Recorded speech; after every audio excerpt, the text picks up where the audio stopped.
Pagdating malas sa loob ng bahay, alamin natin ang mga kamalasang nasa loob ng ating bahay at atin itong iwasan nang hindi tayo malasin sa ating mga buhay.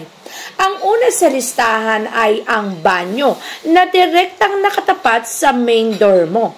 Alam mo ba ang main door na pinapasukan ay hindi dapat nasisilayan ang main door ng mga banyo nyo sapagkat kapag ito ay tumbok-tumbok o magkatapatan, ang kamalasan ay agaran mong mararamdaman.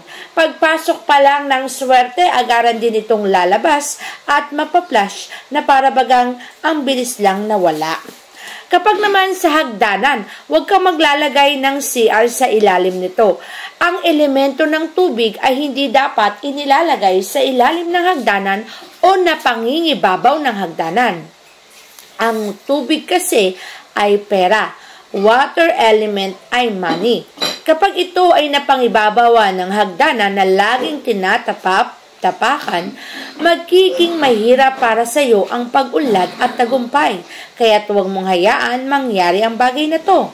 Pagdating naman sa kwarto mo, huwag kang maglalagay ng anumang mabibigat na bagay na direktang nakatapat sa higaan mo. Kaya habang ikaw ay natutulog, mararamdaman mo ang bigat na to sa buhay mo.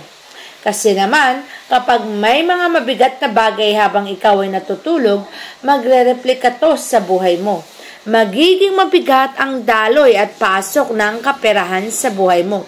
Na kahit anong pagsisikap ang gawin mo, ay hindi ka magtatagumpay sa buhay. Yan ang tandaan mo.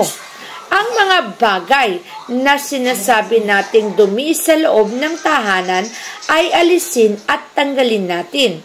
Ngunit kapag meron kang mga lumang bagay katulad ng mga damit ay huwag mo tong ipamimigay o gawing basahan. Kapag ginawa mo tong basahan, ikaw ay tatapak-tapakan ng mga tao sa paligid mo. Kaya iwasan mong ipamigay, baka gawin din nilang basahan. Iwasan ang bagay na yan. Sa hagdanan naman, huwag mong hahayaan na ang hagdanan mo ay direktang nakatapat sa pintuan. Kapag pasok ng swerte, agaran din itong lalabas. Mas mainam na ang hagdanan ay nasa dulo o corner ng tahanan. Huwag mo rin itong ilalagay sa gitna ng bahay para hindi ito ang mangibabaw, para hindi mangibabaw ang kamalasan. Ang hagdanan kasi ay inaakyatan at pinababaan natin gamit ang ating mga paa. Kamalasan ang dulot nito pag nasa gitna at nasa tapat ng pintuan. Pagdating naman sa dining area, kumakain ka ba sa dining table na may mga sulok, rectangular, o kaya naman ay mga may sulok-sulok na dining table? Mas mainam na dining table natin ay bilugan. Para sa bilog, ang flow ng enerhiya ay magpapatuloy at hindi matatapos. Walang sulok. At ang ikot nito sa buhay natin ay tuloy-tuloy. Kaya ang ikot ng swerte ay magpapatuloy at ikaw ay siswertihin habang buhay. Continuous ang flow ng energy kapag ganitong uri ng table ay bilog. Kapag naman sa loob ng kwarto, huwag mong itatapat ang salamin sa harapan ng iyong higaan kung saan kita ka habang ikaw ay natutulog. Kapag kasi ang salamin ay nakatapat sa higaan mo, ang posibleng mangyari ay pangangalunya o pagkakaroon ng third party ninuman sa inyong mag-asawa. Kaya para maiwasan to, iwasan mo ang pagtatapat ng salamin sa harapan ng kama para maiwasan mo rin ang anumang uri ng kamalasan pagdating sa relasyon nyong mag-asawa. Sa banyo naman, huwag mong direktang itatapat ang inyong lababo o kaya naman ang lavatory o maging ang inodoro sa pintuan. Kapag direktang nakatapat ang inodoro sa pintuan kung saan napaplush ang dumi natin, para mo na rin pinaplush ang swerteng dumarating. Anumang bagay na may papasok sa iyo ay agaran din itong mawawala. Kaya huwag mong hahayaan na ganito ang pwesto ng CR mo. Mas mainam na maiwasan mo ang bagay na to para maiwasan mo rin ang maaaring idulot nitong kapahamakan at kamalasan sa buhay mo. Iwasan ang bagay na to. Pagdating naman sa sala kung saan merong hagdanan, huwag mo ring itatapat ang salamin sa direktang nakatapat sa hagdanan kung saan kita ang mga yabag ng paa habang ikaw ay umaakyat at baba dito. Maaari kasing magkaroon ng pagkakasakit sa miyembro ng iyong pamilya. Nagtataka ka ba na kahit anong gawin nyo, palaging merong nagkakasakit, palaging nauubusan dahil binibigay mo lamang sa mga gamot at pagpapagamot?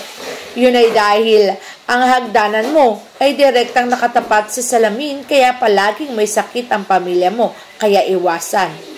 Pagdating naman sa loob ng bahay, huwag mong hahayaan na ang orasan ay hindi gumagana o umi-stop na lamang. Kapag ganito ang orasan nyo, agaran mo tong ipaayos o kung hindi na maayos, itapon mo na. Kapag kasi ang orasan ay hindi na umiikot o gumagana, magiging stagnant din ang buhay mo. Ikaw din ay mamalasin. Magkakaroon ng kamalasan ang dating sa buhay mo. Kaya para hindi ka malasin, para hindi maging stagnant, paayos mo na ang orasan sa bahay mo. Pagdating naman sa mga painting o display, huwag kang magdi-display ng mga mababangis na hayop sa loob ng tahanan. Ang mga elementong ganitong uri ay nakapag-a-attract ng bangis na mga taong nakatira sa tahanan mo. Maaring ma-attract o mamanifest ang bagay na to. Kaya anumang bagay na hindi na maganda sa paningin ay iwasang ilagay sa loob ng tahanan para maiwasan mo rin ang ganitong buhay na laging galit ang mga tao sa bahay mo. Iwasan ang bagay na to. Kung ikaw naman ay magdadala ng mga bagay sa loob ng bahay mo, mas mainam na iwasan ang mga antik na bagay. Alam kong merong benepisyo ang pagkakaroon ng mga antik.